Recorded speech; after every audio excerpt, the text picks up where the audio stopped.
පාටකුරුල්ල කතාව සමගින් එකතු වෙලා ඉන්න ඔයාලව ගොඩාක් ආදරෙන් පිළිගැනීමට කැමැත්තක් තියෙනවා. ඉතින් මම මේ වෙලාවේදී මෙන්න මේ ගැන නම් කතා කරන්න ඕනේ. නුරාන් විශේෂයෙන්ම කෙල්සිට උගන්වන දේවල් අහුනොත් මොන වගේ දෙයක් සිදු වේවිද ෆොන්සේක මහත්. ඉතින් අපි අද ඒ ගැන තමයි කතා කරන්න සූදානම් වෙන්නේ. ඉතින් වීඩියෝ එකට යන්නට කලින් සිහිපත් කරනවා මේ වගේ වීඩියෝස් දිනපතාම බලන්නට ඔයා උමනාවක් තියාගෙන ඉන්නවා නම් එහෙනම් ඔයාට පුළුවන්කම තියෙනවා මගේ channel එක subscribe කර මාත් එක්ක එකතු වෙන්න. ඒ වගේම like කරන්න, comment කරන්න, තවත් නොදන්න යාළුවෙක් වෙනුවෙන් share කරන්නත් අමතක කරන්න එපා කියන කතාව ගැන තමයි අද අපි හැමෝම මේ වෙලාවේදී කතා කරන්නටත් බලාපොරොත්තු වුණේ කියන කාරණාව ගැන.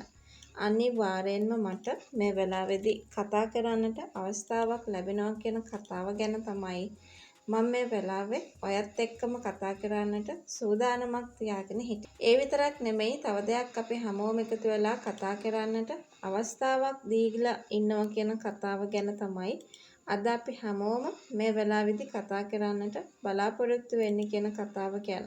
මම මේ වෙලාවේ ඔයව දැනුවත් කරමින් කතා කරන්නට සූදානම් වෙනවා කියන කතාව ගැන තමයි අද අපි හැමෝම මේ වෙලාවේදී කතා කරන්නටත් බලාපොරොත්තු වෙන්නේ. ඉතින් කොහොම හරි ෆොන්සේක මහත්තයට ඇහෙන්නේ කොහොම හරි මේ දේපල අයිති කරගන්න කියන දේවල් තමයි.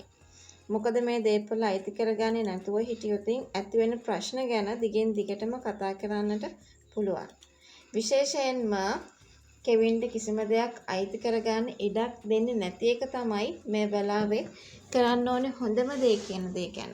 මේ වෙලාවේදී කතා කරાવી කියලායි අපි හැමෝම මතක් කරන්නට සූදානම්කුත් තියාගෙන ඉන්නේ කියන කතාව මම ඔයාට මේ වෙලාවේ කතා කරන්නට සූදානම් වෙලා ඉන්නවා කියන කතාව ගැන තමයි අද අපි හැමෝම මේ වෙලාවේදී කතා කරන්නට බලාපොරොත්තු වෙන්නේ කියන කතාව ගැන තමයි අද අපි හැමෝම මේ වෙලාවේදී කතා කරන්නට බලාපොරොත්තුකුත් තියාගත්තේ.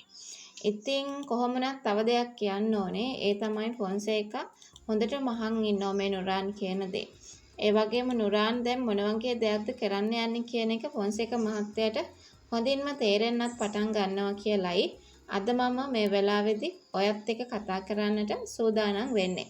කොහොම හරි දැන් ඉස්සරහට තව දෙයක් අපිට බලාපොරොත්තු වෙන්නට හැකියාවක් ලැබෙනවා.